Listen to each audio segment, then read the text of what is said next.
Beautiful things don't ask for attention. Jadi, nama saya Fairal Farid Zulkarnain, absen 14. Di sini saya mau bahas yang pertama dulu nih. Konstitusi tertinggi di Indonesia adalah Undang-Undang Dasar 1945. Nah, jadi Undang-Undang Dasar 1945 ini menjadi konstitusi tertinggi yang dimana semua peraturan-peraturan di bawahnya seperti peraturan presiden, peraturan menteri, peraturan daerah, provinsi, kota, dan lain-lain itu harus sesuai dan mengikuti isi dari Undang-Undang Dasar 1945, ketentuan-ketentuannya. Ya, jadi intinya Undang-Undang Dasar 1945 ini adalah kasta tertingginya di tata urutan perundang-undangan di negara kita ini, Indonesia. Halo, saya Beli Saputra akan menjelaskan tentang contoh Undang-Undang Dasar tahun 1945.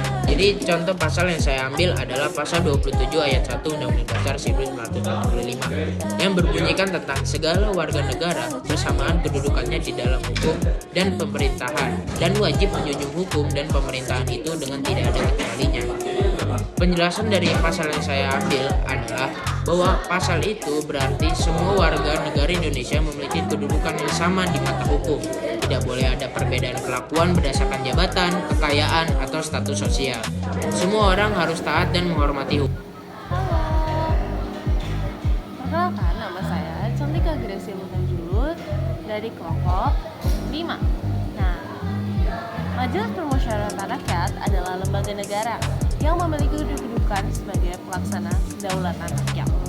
Lembaga ini merupakan wadah yang menampung kehendak seluruh rakyat Indonesia karena di dalamnya terdapat anggota Dewan Perwakilan Rakyat dan anggota Dewan Perwakilan Daerah. Dengan kata lain ya, Majelis Permusyawaratan Rakyat merupakan lembaga yang mewakili seluruh rakyat dari berbagai daerah di Indonesia. Sementara tugas dan wewenang Majelis Permusyawaratan Rakyat ini sangatlah penting loh. Pertama, Majelis Permusyawaratan Rakyat berwenang mengubah dan menetapkan Undang-Undang Dasar Negara Republik Indonesia tahun 1945. Yang kedua, Majelis Permusyawaratan Rakyat melantik presiden dan wakil presiden hasil pemilihan umum. Nah, yang ketiga, jika terjadi kekosongan jabatan presiden dan wakil presiden, Majelis Permusyawaratan Rakyat berwenang memilih dan menetapkan penggantinya. Selain itu, Majelis Permusyawaratan Rakyat juga dapat memberhentikan presiden dan wakil presiden apabila terbukti melanggar hukum atau tidak lagi memenuhi syarat jabatan. Nah, secara keanggotaan ya, Majelis Permusyawaratan Rakyat terdiri atas seluruh anggota Dewan Perwakilan Rakyat serta seluruh anggota Dewan Perwakilan Daerah atau yang disebut DPD. Mereka bekerja bersama-sama untuk menjalankan fungsi permusyawaratan rakyat dengan prinsip demokrasi Pancasila. Dalam menjalankan tugasnya, Majelis Permusyawaratan Rakyat itu juga menghasilkan keputusan penting yang disebut Ketetapan Majelis Permusyawaratan Rakyat. Nah, beberapa contoh antara lain Ketetapan Majelis Permusyawaratan Rakyat nomor 1 tahun 2003 tentang peninjauan terhadap materi dan status hukum Ketetapan Majelis Permusyawaratan Rakyat sementara dan Ketetapan Majelis Permusyawaratan Rakyat yang dikeluarkan sebelum tahun 2003 serta Ketetapan Majelis Permusyawaratan Rakyat nomor 11 tahun 1998 tentang penyelenggaraan negara yang bersih dan bebas dari korupsi, kolusi, dan nepotisme. Nah, dari uraian tersebut dapat disimpulkan nih bahwa Majelis Permusyawaratan Rakyat adalah lembaga yang memiliki peran besar di dalam menjaga kedaulatan rakyat, menegakkan konstitusi, dan memastikan pemerintah berjalan sesuai dengan Dasar Negara Republik Pancasila dan Undang-Undang Dasar Negara Republik Indonesia tahun 1945. Sekian dan terima kasih. Halo, kami dari kelompok 5 dan perkenalkan, nama saya Jona Lydia dari kelas 11 Berkanda. Sekarang saya akan menjelaskan tentang apa itu Perpu. Perpu atau Peraturan Pemerintah Pengganti Undang-Undang adalah peraturan yang dibuat oleh Presiden dengan kekuatan hukum yang tentunya setara dengan Undang-Undang. Namun, Perpu ini hanya dikeluarkan dalam keadaan yang genting dan memaksa dan juga mendesak. Fungsi Perpu ini adalah sebagai jalan pintas untuk membuat aturan cepat ketika ada masalah darurat yang butuh solusi hukum segera, dan tidak mungkin menunggu proses normal pembuatan undang-undang bersama DPR yang memakan waktu yang cukup lama. Contoh Perpu adalah Perpu nomor 1 tahun 2020 tentang kebijakan keuangan negara dan stabilitas sistem keuangan untuk penanganan pandemi COVID-19. Latar terbentuknya Perpu ini yaitu pada awal tahun 2020, pandemi COVID-19 melanda Indonesia dan dunia. Situasi ini menciptakan kegentingan yang memaksa karena mengancam kesehatan masyarakat, menghantam ekonomi nasional, dan menyebabkan krisis keuangan. Tujuan dibuatnya Perpu ini adalah karena pemerintah perlu bergerak cepat untuk menyelamatkan negara dari dampak pandemi. Oleh karena itu, perlu ada aturan hukum yang sah untuk menempatkan anggaran yang besar secara mendadak, misalnya untuk membeli alat kesehatan, memberikan bantuan sosial, dan menjaga ekonomi tetap berjalan yang di luar ketentuan APBN normal. Karena ditetapkan dalam keadaan darurat, Perpu ini langsung berlaku. Namun sesuai ketentuan yang berlaku, Perpu ini harus diajukan ke DPR untuk mendapat persetujuan. Jika disetujui, Perpu ini akan ditetapkan menjadi undang-undang, dan jika ditolak, Perpu ini harus dicabut dan dinyatakan tidak berlaku. Dalam kasus ini, Perpu nomor 1 tahun 2020 disetujui oleh DPR dan kemudian ditetapkan menjadi Undang-Undang nomor 2 tahun 2020. Halo semuanya, nama saya Dimas Alfaimawan. Nah, hari ini saya mau menjelaskan tentang peraturan pemerintah atau yang biasa disingkat dengan PP. Peraturan pemerintah adalah peraturan yang dibuat oleh Presiden untuk melaksanakan undang-undang agar bisa diterapkan secara lebih rinci di lapangan. Nah, peraturan pemerintah mempunyai dasar hukum yang terdapat pada pasal 5 ayat 2 Undang-Undang Dasar 1945 yang menyebutkan bahwa Presiden berhak mengeluarkan peraturan pemerintah untuk melaksanakan undang-undang. Jadi PP itu berfungsi sebagai pelaksana dari undang-undang yang sudah disahkan oleh DPR. Contohnya adalah peraturan pemerintah nomor 82 tahun 2012 tentang penyelenggaraan sistem dan transaksi elektronik.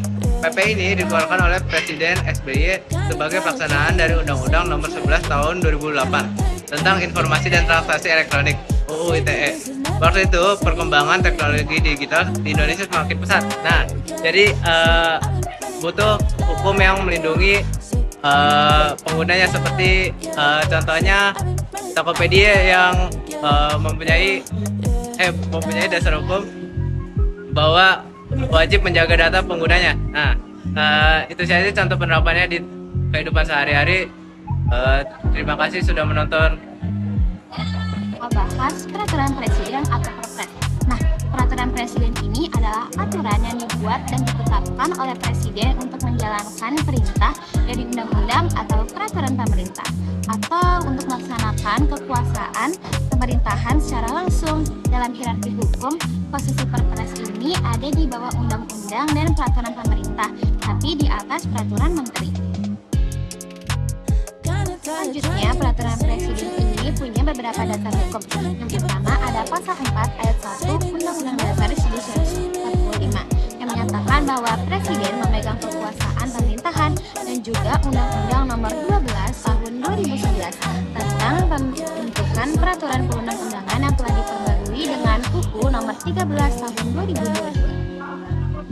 Selanjutnya, fungsi perpres itu ada beberapa, diantaranya untuk menjalankan perintah undang-undang atau peraturan pemerintah, kedua untuk menjabarkan kebijakan pemerintah pusat, ketiga mengatur pelaksanaan tugas dan kewenangan lembaga pemerintahan, dan terakhir ada menjadi dasar hukum pelaksanaan program pemerintah.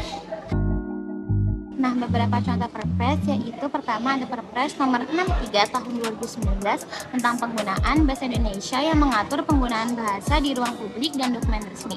Kedua, ada Perpres nomor 87 tahun 2017 tentang penguatan pendidikan karakter untuk memperkuat pendidikan karakter di sekolah. Lalu ada Perpres nomor 97 tahun 2017 tentang Strategi Nasional Pengelolaan Sampah Rumah Tangga. Dan terakhir ada Perpres nomor 18 tahun 2020 tentang RPJMN 2020 sampai 2024 sebagai pedoman arah pembangunan nasional selama 5 tahun. Jadi peraturan presiden ini adalah aturan resmi yang dibuat oleh presiden untuk melaksanakan undang-undang, kebijakan nasional atau tugas pemerintahan. Isinya tuh bisa ngatur-ngatur hal-hal teknis, kebijakan nasional sampai pedoman pelaksanaan program pemerintah. Kita bahas peraturan daerah provinsi ya, atau Perda Prov. Jadi peraturan ini tuh dibuat sama pemerintah provinsi. yang dibantu atau bersama dengan DPRD provinsi tersebut. Nah, isinya apa?